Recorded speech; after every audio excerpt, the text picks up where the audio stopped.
Community వాళ్ళు చాలామంది work చేయకుండా ఉన్నారు కదండీ. సో, మీరు ఆల్రెడీ మేకప్‌లో ఉన్నారు అండ్ ఎయిర్ గన్ షూటింగ్‌లో ఉన్నారు కదా! అలా మీ వాళ్ళని కూడా తీసుకొనెళ్ళి వాళ్ళకి కూడా ఒక ఆపర్చునిటీ ఇప్పించి అలా ఏమైనా చేయొచ్చు కదా? డెఫినెట్‌లీగా చేస్తానండి. ఒకవేళ వాళ్ళొచ్చారనుకోండి, నాకు గూడా ఏమన్నా నేర్పించమనని.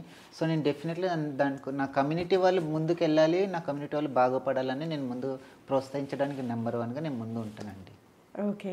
సో, ఒకవేళ కావాలి అనంటే మీ నంబర్‌కి వాళ్ళు కాల్ చేసి నా నంబర్‌కి కాల్ చేయాల్సిన అవసరమే లేదు. నేను ఎప్పుడు 24 గంటలు వాళ్ళ కళ్ళెదురుగానే ఉంటాను. నా నంబర్స్ కూడా వాళ్ళ కాంటాక్ట్స్‌లో ఉన్నాయి. ఓకే. అంటే ఇప్పుడు నేను టచ్‌లో ఉంటూనే ఉంటాను. పెద్ద పెద్ద వాళ్ళు ఉన్నారు గదా! 15 ఇయర్స్ బ్యాక్ వాళ్ళు పెద్ద పెద్ద వాళ్ళు గురువులు ఉంటారు గదా! వాళ్ళ దగ్గర నా కాంటాక్ట్ నంబర్స్ ఉన్నాయి. ఓకే. ఆ! ఓకే. ఇప్పుడు రీసెంట్‌గా వచ్చిన పిల్లలకు మాత్రం నా కాంటాక్ట్ నంబర్ లేదు. అంటే ఇప్పుడు మీరు ఇండివిడ్యువల్‌గా మీరు వర్క్ చేసుకొని మీ లైఫ్ లీడ్ చేస్తున్నారు. బట్ కానీ మీకు కూడా గురువు ఉంటారు. గురువు ఉంటారండి. ఎంత ఇండివిజువల్‌గా ఉన్నా గూడా గానీ, ఇప్పుడు చూడండి మీరు పెళ్లి చేసుకొని, మీరు మీ మమ్మీ ఇంట్లో నుంచి మీరు మ్యారేజ్ చేసుకొని మీ భర్త దగ్గరికెళ్తారు. మీ భర్త ఇల్లే మీకు సర్వస్వం. అయినా గూడా మీరు అప్పుడప్పుడు మీ మమ్మీ ఇంటికి వస్తూ పోతుంటారా? అనరా? అవును. అలా. మేమెంత ఇండివిజువల్‌గా ఉన్నా కమ్యూనిటీయే మా పుట్టినిల్లు. అవునా? మేము వెళ్తూ పోతూనే ఉంటాం. ఓకే. అలా. ఓకే.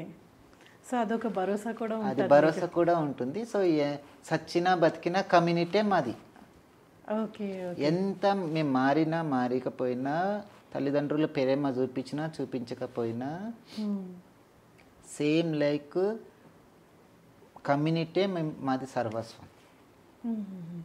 మీ అసలు యాక్చువల్లీ ఎక్కడుంటారండి? నార్మల్‌గా అయితే మనం రోడ్ల మీద చూస్తాం కానీ, ఈ పలానా ప్లేస్‌లో ఉంటారు. అవునా? మన కృష్ణానగర్‌లో ఉంటారు, మల్లాపూర్‌లో ఉంటారు, సికింద్రాబాద్‌లో ఉంటారు. ఆహా! అంతా ఒక దిల్సుఖ్ స్ట్రీట్ నగర్‌లో అలా ఉంటారు, మాదాపూర్‌లో. స్ట్రీట్‌గా లేదు. ఒకప్పుడు స్ట్రీట్ లాగా ఉండేవాళ్ళు భయపడుతూ, భయపడుతూ ఇప్పుడు మంచి మంచి ఫ్లాట్‌లోనే ఉంటున్నారు. కొందరు వెల్ ఎడ్యుకేటెడ్ పీపుల్ మంచిగా ఉంటున్నారు, ఫ్లాట్‌లోనే ఉంటున్నారు. హుహుహు. ఎటువంటి ఇబ్బంది లేకుండా ఉంటున్నారు.